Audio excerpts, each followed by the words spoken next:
দূরদেশে বসবাসকারী বাংলাদেশিদের কথা বলছে ডিবিসি নিউজ।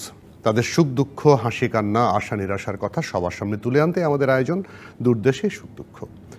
আমরা আজকে সাম্প্রতিক সহিংসতা এবং প্রবাসীদের মনোভাব জানার চেষ্টা করব। আপনাদের সবাইকে আমন্ত্রণ জানাচ্ছি। আমি মজুমদার জুয়েল। আজ আমাদের সঙ্গে অতিথি হিসেবে স্টুডিওতে উপস্থিত আছেন যুক্তরাজ্য প্রবাসী এবং আওয়ামী লীগের ত্রাণ ও সমাজ কল্যাণ উপকমিটির সাবেক সদস্য নুরুল আমিন লিপু, এবং আমাদের সঙ্গে আছেন যুক্তরাষ্ট্রের নাগরিক এবং আওয়ামী লীগের শ্রম ও জনশক্তি বিষয়ক উপকমিটির সদস্য রাকিব হোসেন বিমা। দুজনকে স্বাগত জানাই আজকে স্টুডিওতে। আমি নুরুল আমিন লিপুকে দিয়ে শুরু করতে চাই সরাসরি। এই যে ঘটনাটা ঘটলো, বাংলাদেশের পরিস্থিতি তো জানবই, তার মধ্যে আপনি নিশ্চয়ই জানেন আরব আমিরাতে 57 জনকে বিভিন্ন মেয়াদে কারাদণ্ড দেওয়া হয়েছে, 130 জনকে ধরা হয়েছে কাতারে, এবং এছাড়াও বিভিন্ন জায়গাতে এরকম ঘটনা ঘটেছে। প্রবাসীরা এই কাজগুলো কেন করবে? আপনার কি মত? আপনি নিজে অনেক বছর ধরে যুক্তরাজ্যে বসবাস করেন। ধন্যবাদ ডিবিসি নিউজ 24-কে আমাকে আমন্ত্রণ করার জন্য, আমাদেরকে আমন্ত্রণ করার জন্য। সত্যিকার অর্থে আমিরাতের যে নিউজটা দেখলাম, এরা 56 জন তারা বিভিন্ন মেয়াদের কারাদণ্ড পেয়েছে। প্রবাসে রাজনীতি, আমাদের দেশের রাজনীতিকে আজকে কলুষিত করেছে কারা, এবং যেই প্রোপাগান্ডা যারা কারা ছড়াচ্ছে, এটা আমাদের ফাইন্ড আউট করা উচিত ফার্স্ট অফ অল। কারণ প্রবাসে কিন্তু আমরা কাজ করে খাই, কেউ লেখাপড়া করার জন্য, শ্রমজীবী মানুষ। কিন্তু ওখানে আমি বলবো যে বিএনপি এবং জামাতের একটা বিরাট অংশ রয়েছে যারা প্রোপাগান্ডা ছড়ানোতে ব্যস্ত। তাদের দায়িত্ব কিন্তু এটা না, তারা কিন্তু কাজ করতে গিয়েছে, কেউ লেখাপড়া করতে গিয়েছে। ইয়াস, দেশের ভালো মন্দে তারা কিন্তু থাকবে, তারা রিয়াকশন দেখাতে পারে। কিন্তু মিডিল ইস্টে কিন্তু সম্পূর্ণভাবে এগুলো নিষিদ্ধ। যে আপনি আপনাদের দেশে কি হচ্ছে এটা আপনার প্রতিক্রিয়া দেখাতে পারেন, অনলাইনে দেখাতে পারেন, কিন্তু রাস্তায় নেমে গিয়েছেন, সে দেশের একটা আইন আছে, আদালত আছে। সুতরাং তারা কিন্তু ওই সেন্টিমেন্টটা তাদের ইউজ করা উচিত হয় নাই, এর জন্য তারা কিন্তু বিচারের সম্মুখীন হয়েছে। আমি তাদেরকে অনুরোধ করে বলবো, যারা এই ধরনের কার্যকলাপে লিপ্ত আছেন, তারা প্লিজ দয়া করে সে দেশের আইনের প্রতি শ্রদ্ধা রেখে আপনারা কাজ করবেন। আপনারা রেমিটেন্স যোদ্ধা, আপনারা কিন্তু আমাদের দেশের শত্রু না। আজকে যে জিনিসটা হয়ে গেছে বাংলাদেশে, এ ব্যাপারে অনেকেই অনেক প্রতিক্রিয়া দেখাচ্ছে, কিন্তু জিনিসটা কী হয়েছে এটা আপনারা জানেন। সুতরাং আমরা অ্যাজ এ প্রবাসী হিসাবে সবাইকে আমি অনুরোধ করব যে প্লিজ দয়া করে আপনারা ওই দেশের আইনের প্রতি শ্রদ্ধা রেখে এই সব কর্মকাণ্ড থেকে দেশের ভাবমূর্তি নষ্ট করবেন না। আমাদের দেশ এখন উন্নয়নের উচ্চ শিখরে যাচ্ছে, এগুলো আপনারা প্রচার করেন। একটা ঘটনা ঘটতেই পারে, একটা ইনসিডেন্ট হতেই পারে, এই জন্য আপনারা রাস্তায় নেমে যাবেন, এটা হতে পারে না। আমি রাকিব হোসেন বিমা আপনার কাছ থেকে শুনি, কারণ হচ্ছে এই যে আরব আমিরাতের ঘটনার পরে শোনা যাচ্ছে আরব আমিরাতে বাংলাদেশিরা শ্রমিক নেবে, বাংলাদেশি শ্রমিক নেবে না। এটা কিন্তু একটা বিশাল লস আমাদের জন্য। তো সেটা কি ওরা বোঝে না? তারা গেছে কাজ করতে, রেমিটেন্স যোদ্ধা, আমরা তাদেরকে সম্মান করি, কিন্তু পলিটিক্যাল কেওয়াস বা গুজবে কান দিয়ে তারা রাস্তায় নেমে এই যে কাজটা করলো, সেটি তো ঠিক হলো না। আমাদের দেশের পরবর্তী রেমিটেন্সের ক্ষেত্রেও একটা ধাক্কা লাগবে নিশ্চয়ই। অবশ্যই ধন্যবাদ জানাচ্ছি বিডিজি নিউজকে, এবং আমি শ্রদ্ধার সাথে স্মরণ করছি আমাদের বঙ্গবন্ধু শেখ মুজিবুর রহমান, জাতির জনক, এবং ওনার 15 আগস্টে ওনার নিহত পরিবারের প্রতি, এবং 30 লক্ষ শহীদ এবং 2 লাখ মা বোন ইজ্জত দিয়েছে এই দেশে স্বাধীন করার জন্য। এই দেশটা অনেক কষ্ট করে স্বাধীন করা হয়েছে, এবং যেই জিনিসটা বিদেশে তারা করেছে এটা সম্পূর্ণ অন্যায়। কারণ এটা একটা সম্পূর্ণ একটা গুজবে কান দিয়ে তারা করেছে। ঘটনাটা ছিল আমাদের স্টুডেন্টদের কোটা আন্দোলন, এটার সাথে এটার কোনো কিছু না। তারা একটা গুজবে কান দিয়ে তারা বিদেশে, যে আমিও বিদেশে থাকি, আমরাও বিদেশে কাজ করে পড়াশোনা করে আমরা কাজ করে ওখানে আমরা ওই দেশের, যেটা মাত্র আমার বন্ধু লিপু বলল যে ওই দেশের আইন মেনে চলতে হবে। ওই দেশে একটা আইন আছে, তারা রেমিটেন্স পাঠাবে দেশের জন্য। তারা তো ওই দেশে কাজ করে ওই দেশেই টাকা খরচ করছে না, তারা দেশের জন্য কাজ করে দেশেই টাকা পাঠাচ্ছেন তার পরিবারকে। দেশের উন্নয়ন হচ্ছে। আজকে এই উন্নয়নগুলোর জন্য তাদের সাহায্য আমাদের দেশের জন্য অনেক কাজের, এবং তারা ওগুলো করছে। এই যে আমাদের যে ভিসা বাতিল হলো, এটা কত লক্ষ লোকের জন্য ক্ষতি হয়ে গেল, এটা চিন্তাই করা যায় না। যে যারা বিদেশে যাওয়ার জন্য টাকা পয়সা অ্যারেঞ্জ করে বা টাকা পয়সা দিয়ে বসে আছে ভিসা করার জন্য, তাদের ভিসা হবে না। এখন তাদের কি হবে? তারা এখানে ভিসা না পেয়ে তারা বেকার থাকবে, দেশে বেকারত্ব আরও বাড়বে। তারপরে আমাদের মাননীয় প্রধানমন্ত্রী জননেত্রী শেখ হাসিনা, উনি উন্নয়নের ধারাবাহিকতার সাথে দেশের বাইরে যেন আমাদের লোক না যেতে হয়, এখানে অনেক কর্মব্যবস্থা করেছে, কাজ এবং কাজ হচ্ছে এবং তারা এখানেও কাজ করছে, কিন্তু তাদের বিদেশে থেকে এগুলো আন্দোলন করাটা অনুচিত। কারণ এখন তারা ভোগ করছে, তারা এখন জেলে যাচ্ছে। কয়েকজনের শুনেছি আজীবন কারাদণ্ড হয়েছে, যাবজ্জীবন কারাদণ্ড হয়েছে, কারো আপনি 6 বছর 11 বছর। তা তাদের পরিবারের কি হবে? তারা কি একবারও ভাবলো না যে তারা যে কাজগুলান করেছে তাদের পরিবার ক্ষতিগ্রস্ত হয়েছে? এটাই অবশ্যই। আমি নুরুল আমিন লিপু, এবার দেশের পরিস্থিতিতে আসি। এই ঘটনাটা মানে একটা ভয়ানক ঘটনা, মানে আমার মনে পড়ে না, আমরা তো ছাত্র আন্দোলন করেছি, অনেক কিছু করেছি, এত বড় ঘটনা ঘটেনি। পাশাপাশি আওয়ামী লীগ 16 বছর ধরে টানা ক্ষমতায়। আওয়ামী লীগের তো অনেক নেতাকর্মী, তারা তো প্রতিরোধ করতে পারত। কোথা থেকে, মানে আমি বিসাইড দ্য আইন শৃঙ্খলা বাহিনী, আর্মি, এগুলোর বাইরে এসে বলতে চাই যে এত নেতা, আপনারাও নেতা, সরি টু সে, তারা কোথায় ছিলেন? তারা কেন প্রতিরোধ করতে বেরোলেন না? ধন্যবাদ আপনাকে এই প্রশ্নটা করার জন্য। বেসিক্যালি আমি অ্যাজ এ আওয়ামী লীগের হিসাবে বলবো, এবার যে পরিস্থিতিটা দেখলাম, প্রথমে কিন্তু এই কোটা আন্দোলনটা ছিল একটা অন্যরকম। কোটা আন্দোলনের ছাত্রদের কোটা বাতিলের জন্য দাবি তারা করেছে। এতে করে কিন্তু আমাদের কোটা সংস্কারের জন্য, যেটা সংস্কারের জন্য, যাক আমরা কিন্তু কেউ প্রকাশ্যে সমর্থন দিয়েছে, কেউ আওয়ামী লীগ, ছাত্রলীগ, যুবলীগ অনেকেই, আবার কেউ মৌন সমর্থন জানিয়েছে। হ্যাঁ, কিন্তু কোটা যে পরে যে সিচুয়েশনটা হলো, যে পরিস্থিতি তৈরি হলো, এটার জন্য কেউ প্রস্তুতি ছিল না। আর আপনি যেটা বললেন যে আমরা যখন এই পরিস্থিতি একটা অন্য পর্যায়ে চলে গেল, তখন জননেত্রী শেখ হাসিনা যে একজন তীক্ষ্ণ বুদ্ধিমাত্রার পরিচয় দিয়েছেন, সেটা হচ্ছে আমাদের সেনাবাহিনীকে সেখানে কিন্তু ইনভলভ করেন, পুলিশ বাহিনীকে। উনি কিন্তু কখনো নির্দেশ দেন নাই। আমরা কিন্তু ভায়োলেন্সে বিশ্বাস করি না। আমরা যারা আওয়ামী লীগ, ছাত্রলীগ বা যুবলীগ যেটাই বলেন, আমরা কিন্তু ভায়োলেন্সে বিশ্বাস করি। আমি ব্যক্তিগতভাবে বিশ্বাস করি না। আমরা মনে করেছি শান্তিপূর্ণ, আমরা কোর্টের প্রতি শ্রদ্ধা রাখি। বাংলাদেশের যে হাইকোর্ট, সুপ্রিম কোর্ট, তাদের প্রতি আমরা শ্রদ্ধা জ্ঞাপন করি। কারণ তারা এটা তো আপনার হাইকোর্টের বিষয় ছিল ব্যাপারটা, আপনিও জানেন, সবাই জানে যে হাইকোর্টের বিষয় ছিল একটা, কিন্তু ছাত্ররা চাচ্ছিল তাড়াতাড়ি। এবং আমরা যেহেতু আমরা ভায়োলেন্সে বিশ্বাস করি না, সেজন্য আমি ব্যক্তিগতভাবে রাস্তায় শান্তিপূর্ণ আমরা মিছিল করেছি, কিন্তু কোনো ভায়োলেন্স আমরা করি নাই, সত্যি কথা। কিন্তু আপনি যদি বলেন না এই যে কথাটা বলেন যে আমরা রাস্তায় কি তাদের সাথে মারামারি করবো, তারা তো আমাদেরই, তারা প্রতিবাদ তো করতে পারে, প্রতিরোধ তো করতে পারতেন, দাঁড়াতে পারতেন যে না তোমরা এটা করবে না। এখন আপনি হয়তো জানেন কিনা জানি না, আমরা অনেকেই শান্তিপূর্ণভাবে আমরা একটা জায়গায় দাঁড়িয়ে আপনার কথা বলেছি, মিছিল করেছি। প্রতিবাদের ভাষা এটা না যে আমাকে নেমে ওদেরকে প্রতিরোধ করতে হবে, এটা না। প্রতিবাদ আমরা করেছি, প্রতিবাদ আমরা ডেফিনেটলি করেছি। সুতরাং আপনি হয়তো মিসইনফর্ম যে আপনি জানেন না, কিন্তু আমরা ভায়োলেন্স, ব্যক্তিগতভাবে আমরা ভায়োলেন্সে বিশ্বাসী না। জননেত্রী শেখ হাসিনা নিজেও ভায়োলেন্সে বিশ্বাস করে না। আমরা শান্তি, আর এরা আবারও বলছি, এরা কিন্তু আমাদেরই সন্তানরা, যারা নেমেছে কমল মিত্র। কিন্তু তাদেরকে এখন কোশ্চেন হচ্ছে, তাদেরকে এই যে আন্দোলনটা চিন্তাটা করলো কে? আন্দোলনটা কিডন্যাপ করে নিয়ে গেল যেই একটা পার্টি আপনি জানেন যেগুলো, সেটা হচ্ছে জামাত, শিবির, বিএনপি, যারা বাংলাদেশের স্বাধীনতায় বিশ্বাস করে না, যারা বাংলাদেশের উন্নয়নে হিংসায় জ্বলে, তারা কিন্তু এটাকে নিয়ে গেল। এরপরে আমি মনে আছে আমরা প্রবলি বৃহস্পতিবার রাত্রে আমরা নেমেছিলাম যে সবাই একটা প্রতিবাদ করার জন্য।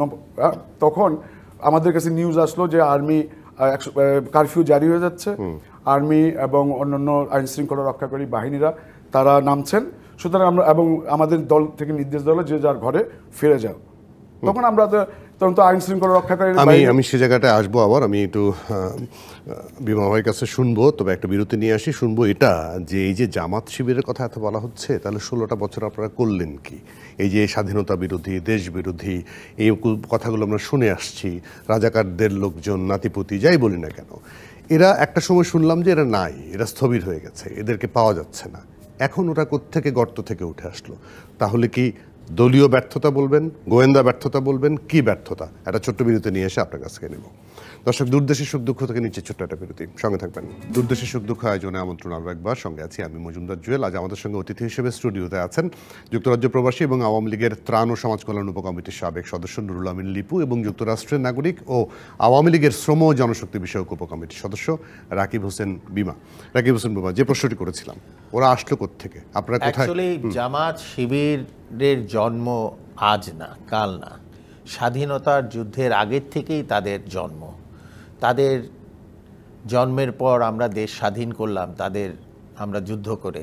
তারপরেও জামাত শিবিরকে নির্মূল করা যায়নি, কারণ তারা লুকিয়ে লুকিয়ে ছিল।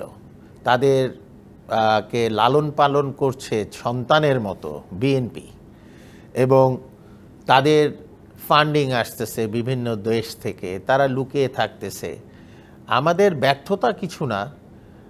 কিছুক্ষণ আগে লিপু একটাই কথা বলল, যে আমার বন্ধু, যে আমরা সহিংসতায় বিশ্বাসী না।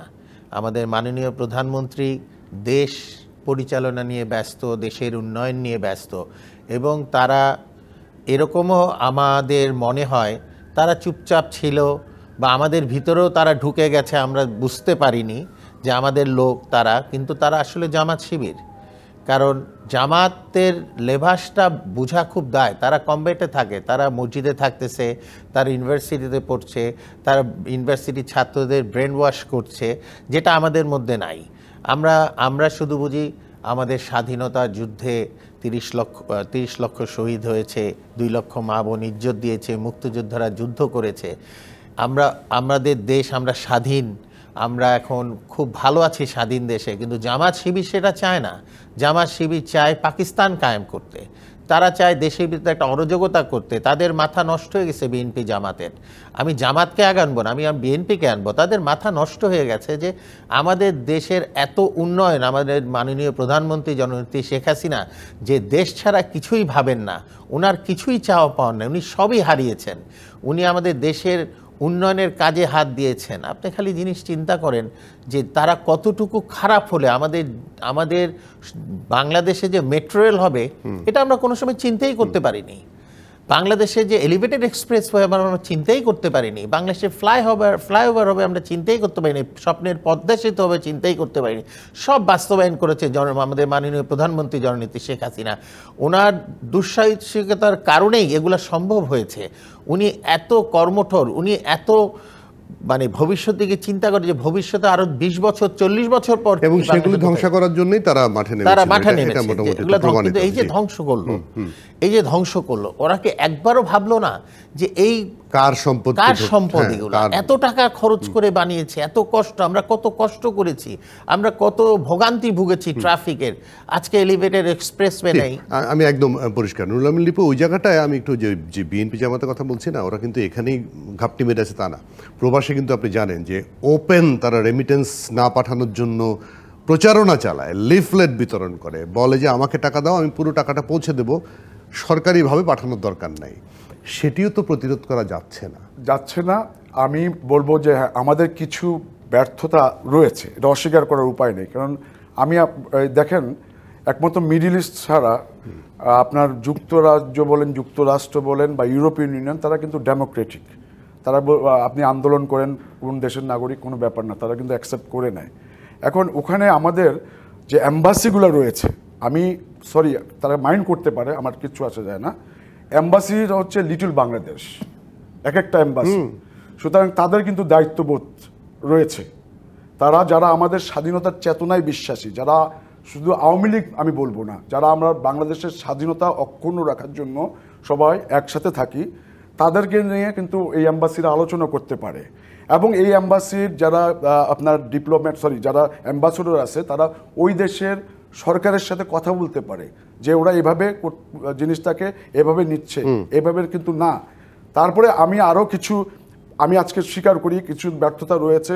দেখেন, আমরা দেখি যে ফেসবুক, সোশ্যাল মিডিয়া খুললেই তাদের ফান্ডিংটা করতেছে। আপনি বললেন যে তাদের বিএনপি জামাত এরা কিন্তু ফান্ডিং করতেছে।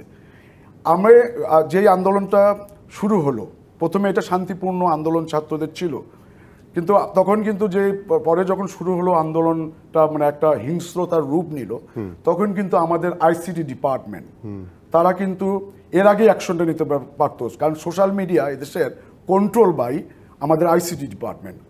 তারা যদি ইচ্ছা বিটিআরসি বা সংশ্লিষ্ট মন্ত্রণালয়, তারা ইচ্ছা করলে কিন্তু তখন এগুলো বন্ধ করে দিতে পারত, যদি আমি রং না হই। তা আপনি যেটা বললেন, এই যে বিএনপি জামাত যে ফান্ডিংটা দিচ্ছে। আমি ফান্ডিং এর কথা বলিনি, আপনারাই বলছেন দুজনেই। হ্যাঁ, এটা ডেফিনেটলি এরা ফান্ডিং করতেছে, কিন্তু ওই দিক দিয়ে আমি তো আপনাকে বললাম যে আমরা কিছুটা ব্যর্থ, এটা অস্বীকার করার উপায় নাই। যে আমরা তো দিনে আনি, আসলে সত্যি কথা কি, লন্ডনে যে আমরা থাকি, বিদেশে আমরা থাকি, এর মানে আইনে আমরা খুবই যে সুখে আছি। আমরা কাজ করে খাই, আমরা কর্ম করে খাই। এবং আমার বন্ধু বিমা কিন্তু একটা আগে কথা বলেছে যে ওদেরকে বিভিন্ন দেশের যে ইসলামিক যারা এক্সট্রিমিস্ট আছে তারাও কিন্তু এদেরকে এই জামাত শিবিরকে ফান্ডিং করে। কারণ যে ফান্ডিংটা আমাদের কেউ করে না। সত্যি কথা যে আমি যে অনেক বছর ধরে লন্ডনে আছি, অনেক বছর আমি এই বঙ্গবন্ধুর আদর্শের একজন সৈনিক বলতে পারেন। জননেত্রী শেখ হাসিনা যে উন্নয়নের প্রচার করার জন্য আমরা কিন্তু কাজ করি। যেমন আমাদের ছাত্রলীগ, ইউকে ছাত্রলীগ, সেদিন দেখলাম ওরা আমাকে ছবি পাঠিয়েছে যে ওরা বেশ কিছু এরা বহির্বিশ্বে কিন্তু ইউকে ছাত্রলীগ অত্যন্ত স্ট্রং। হ্যাঁ, ঠিক আছে, এখন প্রতিবাদ করছেন আপনারা, ঠিক আছে, এখন এই সহিংসতার প্রতিবাদ করছে, কিন্তু সহিংসতা কিন্তু শেষ পর্যন্ত ঠেকানো যায়নি। না, সহিংসতা শুনেন, ওরা হচ্ছে একটা গ্রুপ, ওরা কিন্তু শুনেন এরা কিন্তু একটা বিশাল গ্রুপ, এরা স্বাধীনতা বিরোধী একটা চক্র, তাই না? আপনি আওয়ামী লীগ, আমরা আওয়ামী লীগ, কিন্তু ম্যাক্সিমাম কিন্তু আপনার এরা যখন 111 আপনি যে গুজবের কথা বলছেন, এই যে ইউকেতে বসে সবচেয়ে গুজব হয়, ফ্রান্সে বসে হয়, আমেরিকায় বসে হয়, তাহলে এই লোকগুলো ওখানে তো অনেক বড় বড় আওয়ামী লীগের, আপনি নিজেও আওয়ামী লীগের নেতা, আপনারা ধরেন না কেন? আমি ত্রুটি চেপে ধরার কথা অর্থে বললাম, আপনি ধরে আইন শৃঙ্খলা বাহিনী তুলে দেন না কেন? জুয়েল ভাই, আমি একটা কথা বলি, কারণ আমরা আইনের প্রতি শ্রদ্ধাশীল। আমরা এই দেশে ত্রুটি ধরতে পারবো। আপনি তো দেখলেন যে মিডল ইস্টে তারা প্রতিবাদ করতে গিয়ে এরা কি করলো, এদের যাবজ্জীবন কারাদণ্ড। এত সোজা না যে আপনি যুক্তরাষ্ট্র যে আপনি আইন ভঙ্গ করবেন। আপনি যে বললেন না লিটল বাংলাদেশ তারা ব্যবস্থা নিতে পারে, আমি তো এটাই বললাম যে এম্বাসিদের এখন শুধু আমরা কোটা সংস্কার যে করলাম যেটা, এটা না, আমাদের অনেক রিফর্মের দরকার আছে। এবং এই এম্বাসিতে কারা কারা যাচ্ছে, কারা কারা চাকরি নিয়ে যাচ্ছে, আমি পররাষ্ট্র মন্ত্রণালয়ের সংশ্লিষ্ট মন্ত্রী মহোদয়ের কাছে অনুরোধ করব এদের ব্যাকগ্রাউন্ডগুলো চেক করা। একদম প্লিজ, আমাকে শেষ করতে দেন। হ্যাঁ, এবং আইসিটির যেটা বললাম, আইসিটির সংশ্লিষ্ট মন্ত্রণালয়কে, কারণ আমি শুনেছি যে এই দেশে অনেক সাইবার যুদ্ধ রয়েছে, অনেক কিছু। হ্যাঁ, আমরা বাংলা কনসার্ট করি, কিন্তু আমাদের ছাত্রলীগ যারা করে আসছে, যারা ছাত্রলীগ, হ্যাঁ, বা যুবলীগ, আওয়ামী লীগ করে, তাদেরকে কিন্তু সহযোগিতা করতে হবে, আইসিটি ডিপার্টমেন্টকে তাদের সহযোগিতা করতে হবে। আপনি বাকিটা একটু বুঝে নেন আমি কি বলতে চাচ্ছি। আমি রাকিব হোসেন বিমার কাছ থেকে একটু শুনতে চাই যে এই যে এখন অনেকে লিখছেন আওয়ামী লীগের বিভিন্ন স্তরে ছাত্রলীগের নেতা যারা, অনেককে চিনলাম, অনেক হাইব্রিডকে চেনা গেল এই সহিংসতা, এই আন্দোলনের মাধ্যমে আওয়ামী লীগের ভিতরে যে হাইব্রিডগুলো ঢুকে পড়েছে চেনা গেল, এদের বিরুদ্ধে কি ব্যবস্থা নেওয়া উচিত? আমাদের রাজনৈতিক, অ্যাকচুয়ালি আমরা যারা আওয়ামী লীগ করি আমরা সবাই কর্মী। আমাদের নেত্রী একজনই, মাননীয় প্রধানমন্ত্রী জননেত্রী শেখ হাসিনা। ওনার পক্ষে সম্ভব না পুরো বাংলাদেশকে একসাথে করে সুন্দর করে গুছানো, এটা দরকার। আমাদের যারা সিনিয়র নেতৃবৃন্দ আছে তাদের উচিত প্রতিটা ক্ষেত্রে, প্রতিটা অঞ্চলে, প্রতিটা জেলায়, প্রতিটা থানায় দেখার যে কমিটিগুলোনে কারা কারা ঢুকেছে, তারা কি আগে তাদের পরিবার কি আওয়ামী লীগ থেকে এসছে, না তাদের পরিবার হয়তো বা আওয়ামী লীগ করতো না কিন্তু দেশকে ভালোবাসতো, মুক্তিযুদ্ধ করেছে, মুক্তিযুদ্ধের পক্ষের লোক, ওদেরকে আমাদের কমিটিতে নেওয়া উচিত। কারণ আমি অনেকের সাথে কথা বলেছি, আমাকে অনেকে বলেছে একটা জেলার এক থানার এক আমার ছাত্রলীগের পুরনো বন্ধু, সেই 85-86 সালে তার সাথে আমার পরিচয়, সে আমাকে গতকালকে বলল যে আমাদের কমিটিতে কিছু বড় বড় নেতা আছে যারা একসময় যুবদল করত, ছাত্রদল করত, তারা এখন আওয়ামী লীগের বড় বড় পজিশনে। কেন তারা থাকবে? এটা তো দেখার দায়িত্ব আমাদের মাননীয় স্থানীয় কমিটি, ওখানে দায়িত্ব এমপি সাহেবের, ওখানে দায়িত্ব সভাপতির, জেলার সভাপতি, যে কাদের এটা করা হচ্ছে। তাহলে আমাদের দলে ওরকম আসবে না।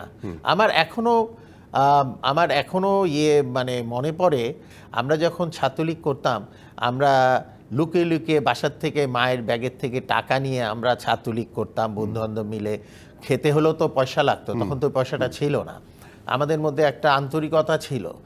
এখন আমাদের ছাত্রলীগ বা যুবলীগ বা আওয়ামী লীগ বা স্বেচ্ছাসেবী লীগ যেটাই হোক না কেন, সবাইকেই আমাদের সিনিয়র মানে নেতৃবৃন্দ আপনি যেটা বোঝাতে চাচ্ছেন যে সে ভালোবাসাটুকু নাই, সে আন্তরিকতাটুকু নাই। নাই, সে কারণ সুযোগ ভালোবাসা- সন্ধানীদের মানে সংখ্যাটা বেশি বেড়ে গেছে। হ্যাঁ, কারণ আপনার ভালোবাসা বাবা থাকবে কি আপনার হবে? বাবা মানে বঙ্গবন্ধুর সঙ্গে রাজনীতি করা মানুষ, আমরা জানি মোশাররফ হোসেন সাহেব, তার সূত্র ধরেও তো আপনাদের একটা মানে পারিবারিক সূত্র ধরেও সেখানে আসা, কিন্তু সেই জায়গাটা কোথায়? নুরুল আমিন লিপু, আপনার কাছে আমি ছোট করে জানতে চাই যে এই হাইব্রিডদের বিরুদ্ধে আপনাদের যারা পারিবারিক ব্যাকগ্রাউন্ডে আপনারা পলিটিক্স করেন, ভালোবাসা থেকে করেন, নিজের পয়সা খরচ করে দল করেন, কিন্তু এখন তো পয়সা খরচ তো দূরের কথা, পয়সা নেয়ার জন্য দলে আসা, এদেরকে ঠেকানোর কিভাবে উচিত? এদেরকে আমার বন্ধু বেমা যেটা বললো যে আমরা যারা স্থানীয় পর্যায়ে যারা নেতৃবৃন্দ রয়েছে, যারা প্রকৃত, শোনেন অনেকেই আমি বড় করতে পারবো না, তাদেরকে একদম